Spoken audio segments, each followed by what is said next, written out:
প্রায় ২ কোটি টাকার কাজ পেয়েছিল নিষিদ্ধ সংগঠন ছাত্রলীগের কেন্দ্রীয় এক নেতার ঠিকাদারি প্রতিষ্ঠান। ৫ আগস্টের পর লাপাত্তা সেই নেতা। এরপর প্রকৌশলী ফাহাদি প্রকল্পের সবকিছু চালাচ্ছেন, অনুমোদন, বাস্তবায়ন, এমনকি ঠিকাদারের ভূমিকায়ও। মৌকা পেয়ে দুর্নীতিও করছেন। রাস্তায় পিচ দেওয়ার মাসখানেক না যেতেই ১০০ মিটার উঠে গেছে হাতের টানেই।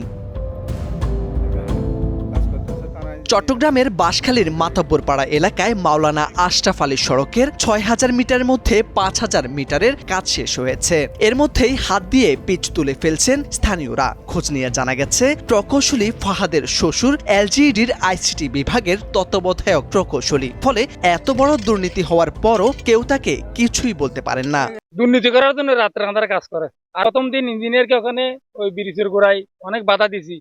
উনি বিভিন্ন উপর মহল থেকে ফোন দিয়ে আমাদেরকে ভয়ভীতি দেখেই কাজ করে চলে গেছে। কাজ যেখানে করছে এখানে যেটা ফিস ঢালাইয়ের নিচে কোনো পাথর দেয় নাই, কংক্রিট দেয় নাই, মাটি আর বালি দিয়ে আমরা অনেক ঘুরে ঘুরে অনেক দেখছি। এখন ওগুলো আপনাদের প্রয়োজন আমরা দেব।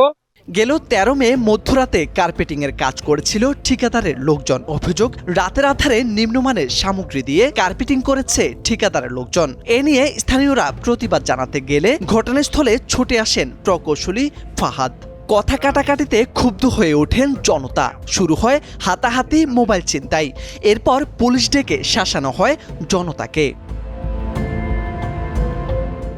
স্থানীয় সরকার প্রকৌশল অধিদপ্তর সূত্রে জানা গেছে, ২০২১-২২ অর্থ বছরে দুটি প্যাকেজে ১,৮২,৬৩,০০০ টাকা ব্যয়ে রাস্তাটির সংস্কার করে কার্পেটিং করার কার্যাদেশ পান নিষিদ্ধ সংগঠন ছাত্রলীগের কেন্দ্রীয় সদস্য আরিফুজ্জামান আরিফ। বর্তমান পলাতক আরিফের সঙ্গে যোগাযোগ রেখে প্রকৌশলী ফাহাদ নিজেই ঠিকাদারের ভূমিকা পালন করে যাচ্ছেন। সরজমিনে গিয়ে দেখা যায়, নিম্নমানের বিটুমিন, পাথর, সুরকি সহ অন্যান্য উপকরণ দিয়ে কাজ করায় কার্পেটিং উঠে গেছে খুব সহজেই। পাশাপাশি পুরো সড়ক জুড়েই দেখা দিয়েছে ফাটল। রাত্রে ৩টের সময় ২টার সময় আসি, লোকজন না দেখে মতো এরকম ভাবে চুরি করে কাজ করে চলে যাচ্ছে। আমরা প্রতিবাদ করেছি, আপনারা এরকম কাজ করতেছেন কেন? এরকম কাজ কথা বলিয়েন, এরকম কথা বলে আপনারা মামলা খাবেন। রাস্তাঘাটের উন্নয়ন হচ্ছে, এটা আমরা খুশি। তবে রাস্তাঘাটের কাজটা যথাযথভাবে হচ্ছে না। এখানে যতটুকু দেখতেছি উন্নয়নমূলক যে কাজটা করতেছে, কাজটার মধ্যে প্রচুর পরিমাণ দুর্নীতি হচ্ছে।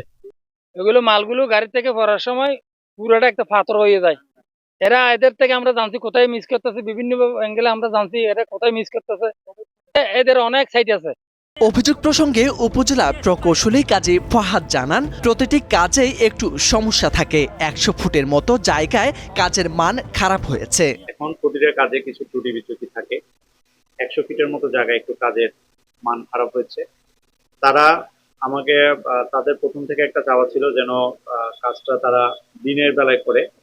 এখন যেহেতু রাতে কাজ হয়েছে, এটা অনেকে আসলে জিনিসটা মেনে নিতে পারছে না। তবে আমরা সাধারণত রাস্তাঘাটে যে কাজগুলো এগুলো আমরা রাতেই করে থাকি। এদিকে ঠিকাদারি প্রতিষ্ঠান মেসার্স বিসিএইচ ইন্টারন্যাশনালের স্বত্বাধিকারী ও ছাত্রলীগ নেতা আরিফুজ্জামান আরিফ জানান, রাতে প্রধান সড়ক ফাঁকা থাকে, দিনে যানজট থাকে, তাই রাতে কার্পেটিং করা হচ্ছে।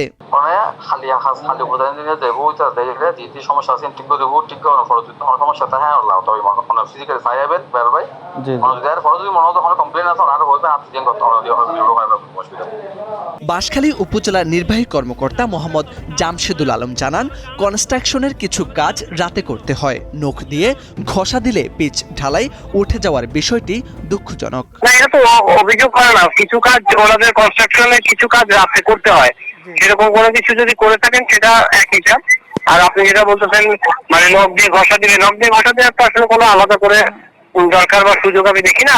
তারপরে যদি অভিযোগ থেকে থাকে তাহলে আমি দেখবো, আমি ওর সাথে কথা বলবো না, অসুবিধা নেই এই বিষয়ে।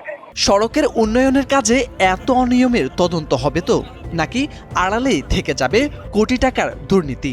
এই প্রশ্ন স্থানীয়দের।